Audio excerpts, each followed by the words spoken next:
mais les gars, on peut rien dire sur Fermín López. C'est trop ce qu'il fait actuellement avec le Barça.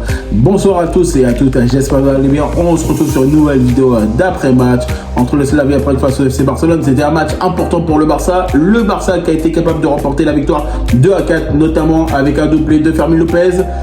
Et oui, Robert Lewandowski et Dani Olmo, la frappe de Dani Olmo, elle s'est logée en pleine lucarne. Il a nettoyé la toile d'araignée qui était collée directement dans les buts.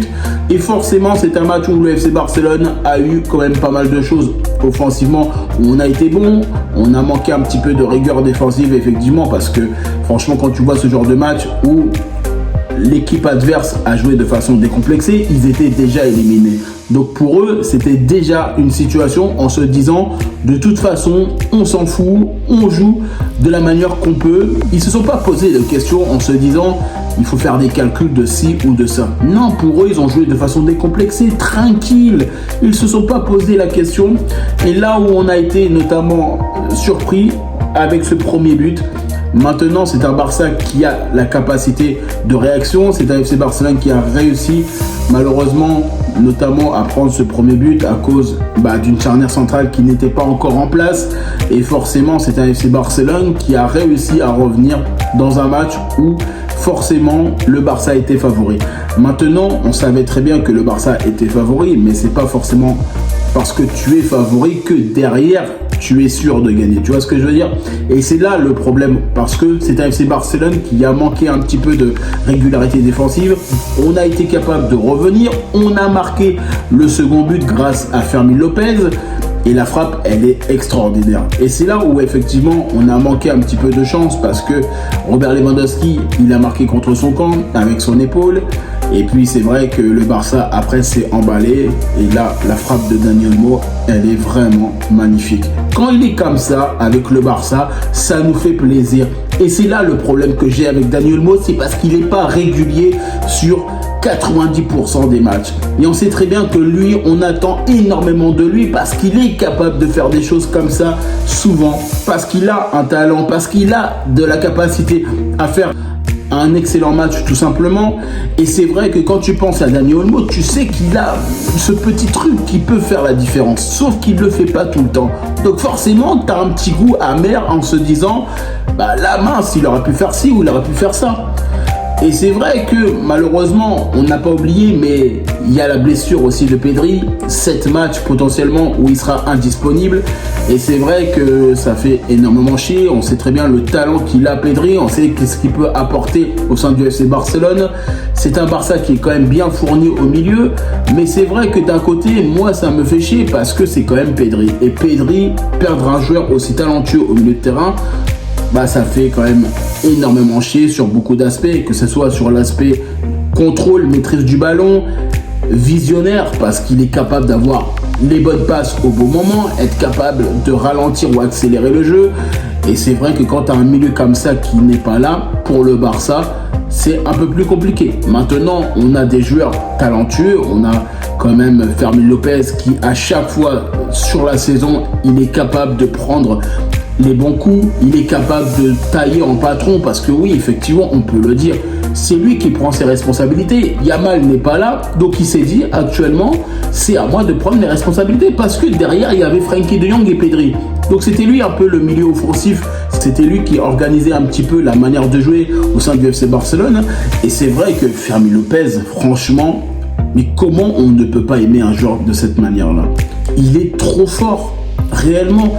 Alors oui, je m'enflamme parce que Pedri, il est trop fort aussi, mais Fermín, franchement, il fait énormément de choses. Les statistiques parlent pour lui. Quand il rentre, il est efficace. Faut pas oublier le triplé qu'il avait été capable de mettre face à l'Olympiakos. Aujourd'hui, il fait un match extraordinaire. Il te met un doublé face à ce genre de match. Et de toute façon, en plus de ça, tu avais besoin justement d'efficacité offensive parce que l'adversaire a été capable d'être efficace. Et c'est là où effectivement, là où on a manqué un petit peu de régularité défensive, c'est que la charnière centrale avec Gérard Martin et Eric, elle nous a posé problème sur ce match de Ligue des Champions. On l'a bien vu, c'était pas assez coordonné.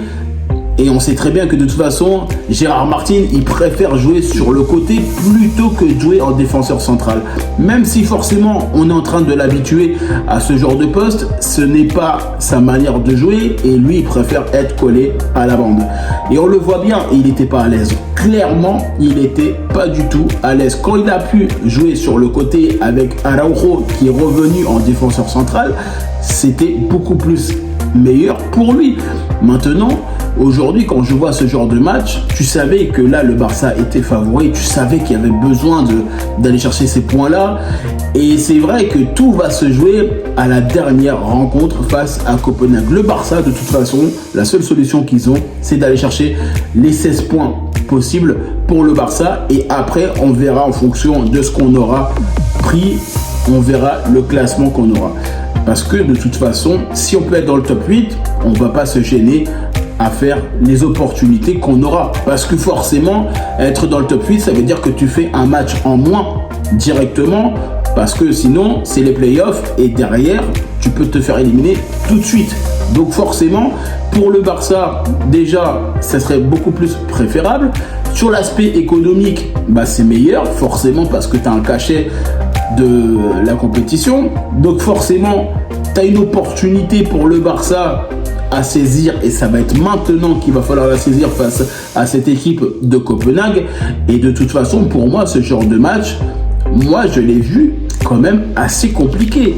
Même si on a été capable de réagir sur la seconde période où on a été meilleur, on a été beaucoup plus efficace, on a été meilleur dans le jeu, dans les transitions, dans la manière de défendre. Et c'est vrai que ce genre de match-là, on sait très bien que de toute façon, ça peut te porter préjudice. Parce que justement, quand l'adversaire joue de façon décomplexée, quand l'adversaire joue bien, quand l'adversaire joue tranquillement face à ses supporters, il joue de façon tranquille, il ne se pose pas les questions. Et on le voit bien que le Slavia Prague, ils ne se sont pas posé la question contre qui ils allaient jouer. Ils savaient qu'ils jouaient contre le Barça, ils se sont dit on va jouer à 100% avec ce qu'on a et on verra ce qui se passera après. Et c'est exactement ce qui s'est passé pour le FC Barcelone, notamment parce que c'est un Barça qui a réussi notamment à prendre les devants au moment où c'était opportun. Parce que quand même, cette équipe-là du Slavia Prague n'avait pas envie de renoncer, n'avait pas envie de lâcher, n'avait pas envie tout simplement d'abandonner un match comme ça. Tu sais qu'en plus de ça, c'est quand même la Ligue des Champions. Les équipes sont totalement concentrées pour la jouer, même s'ils sont éliminés, ils s'en foutent. Ils laissent aucun cadeau à qui que ce soit.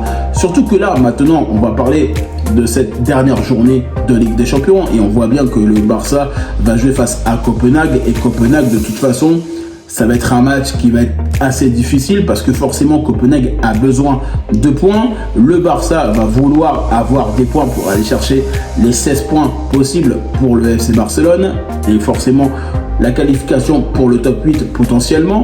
Donc forcément après à voir comment ça va se passer au-dessus et en dessous de nous. Maintenant, il faut que le Barça récupère des points et ne se pose pas de questions existentielles sur comment, pourquoi, de quelle manière à jouer ce match-là face à Copenhague. Parce que ce match-là face à Copenhague, il va être tellement important. Et en plus de ça, il faudra absolument remporter la victoire. En tout cas, moi, je remercie toutes les personnes qui me prennent le temps pour regarder cette vidéo. N'hésitez pas à liker, commenter et partager. N'hésitez pas à mettre en commentaire qu'est-ce que vous avez pensé de ce match entre le Slavia Prague face au FC Barcelone. N'hésitez pas à me rejoindre sur mes différents réseaux sociaux, sur Facebook, Instagram, X, Threads et TikTok. Et puis moi, je vous dis tout simplement à bientôt pour une prochaine vidéo.